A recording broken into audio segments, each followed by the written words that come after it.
Bonjour à tous. Aujourd'hui, je fais une vidéo sur les compulsions ou les pulsions.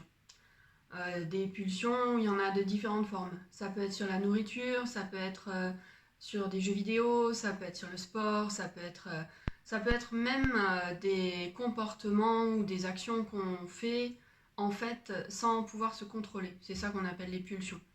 C'est-à-dire on sait que c'est pas bon pour nous, on sait qu'on ne devrait pas le faire et en même temps on ne peut pas s'en empêcher.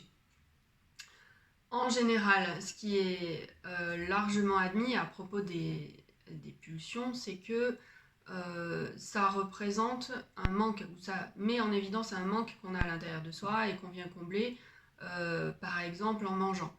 Un cas typique, bon, c'est quand on est... Donc les addictions font partie des pulsions. C'est devenu une pulsion qui s'est non seulement fixée sur un même thème, et qui en plus perdure dans la durée. Parce que les pulsions peuvent durer sinon pendant un moment et puis ensuite disparaître. Ou bien se manifester sur différents objets ou différentes pratiques. Voilà. Donc une addiction, typiquement le tabac.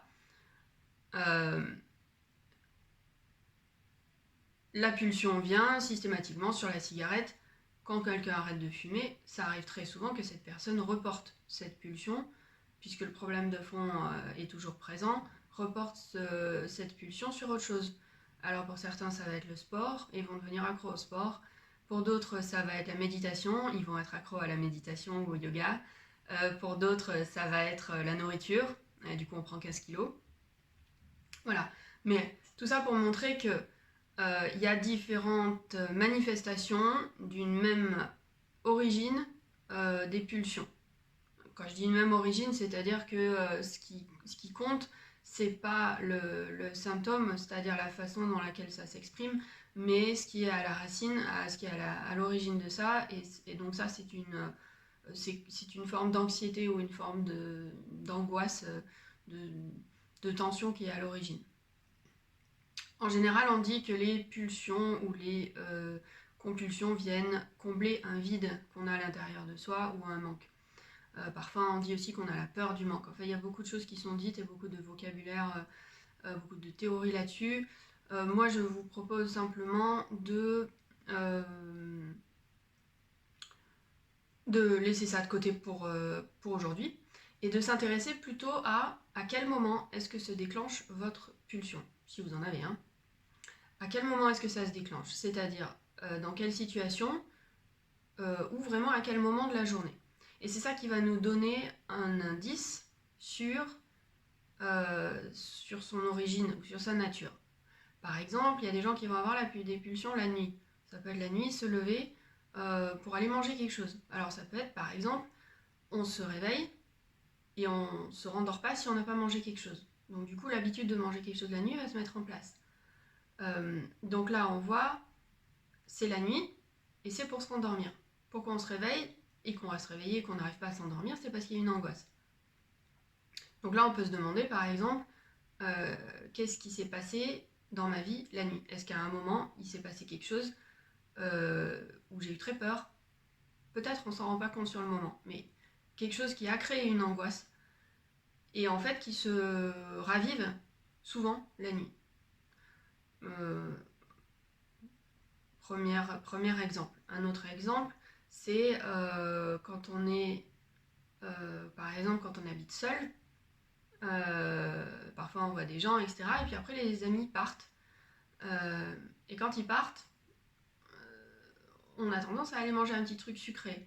Ou alors le soir, on a du mal à s'arrêter de manger. Ou des choses comme ça. Et donc là, on va remarquer, ok, c'est quand des gens partent et que je me retrouve seule. L'idée pour travailler cette angoisse-là en auto-hypnose, c'est quand on se met en état d'auto-hypnose, on va demander au corps de laisser venir ce qu'il ressent à ce moment précis où se déclenche notre pulsion. Donc pour le cas d'une cigarette, par exemple, ça peut être aussi à 10h30 du matin, quand je vais boire mon café avec les collègues. Voilà, et là, il y a quelque chose qui se passe. Et si je la fume pas, celle-là, qu'est-ce qui monte dans moi? Donc je vous invite à repérer À quel moment est-ce que ces pulsions que vous avez et que vous savez qui ne sont pas bonnes pour vous, à quel moment est-ce que ça se déclenche, dans quelle situation et comment le traiter? Une fois que vous êtes en auto-hypnose, vous demandez à votre corps, vous vous dites à l'intérieur de vous,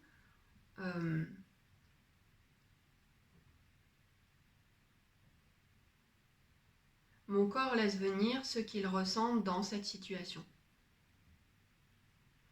Et là, votre attitude, ce sera la suivante. Votre corps va réagir, a priori, avec peut-être des tensions, de l'angoisse, du mal-être, enfin quelque chose de plutôt pas très agréable, évidemment. C'est l'idée. Et vous, simplement, vous observez ce qui vient. C'est-à-dire, vous êtes dans cet état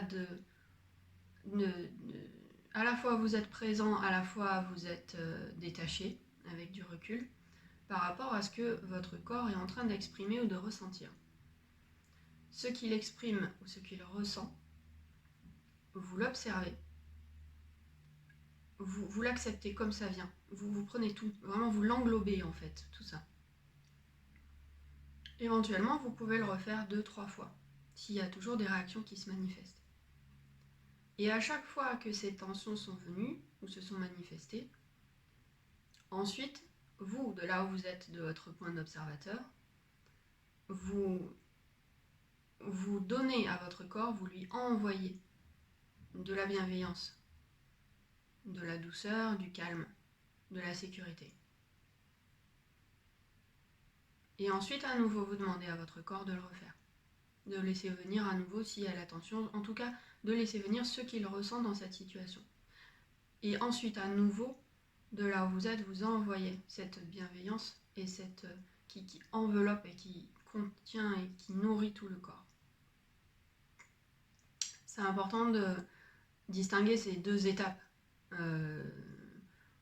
pour d'une part aller chercher ce qui est là et d'autre part pouvoir le dissoudre ou le transformer. Vous pouvez faire ça sur plein de moments où en fait vous vous sentez tendu ou pas très à l'aise ou pas bien. Et vous pouvez faire cette pratique en fait quand vous le sentez dans la journée. Ça peut être le matin. Alors, en général, le matin, on se sent un peu mieux, mais en fait, des fois, on se sent pas bien non plus le matin. Donc, ça dépend.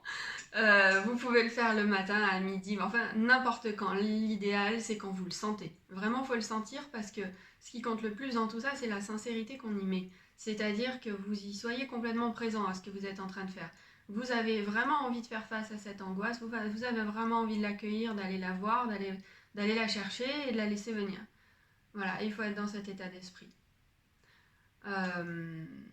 J'espère que cette vidéo vous aura aidé.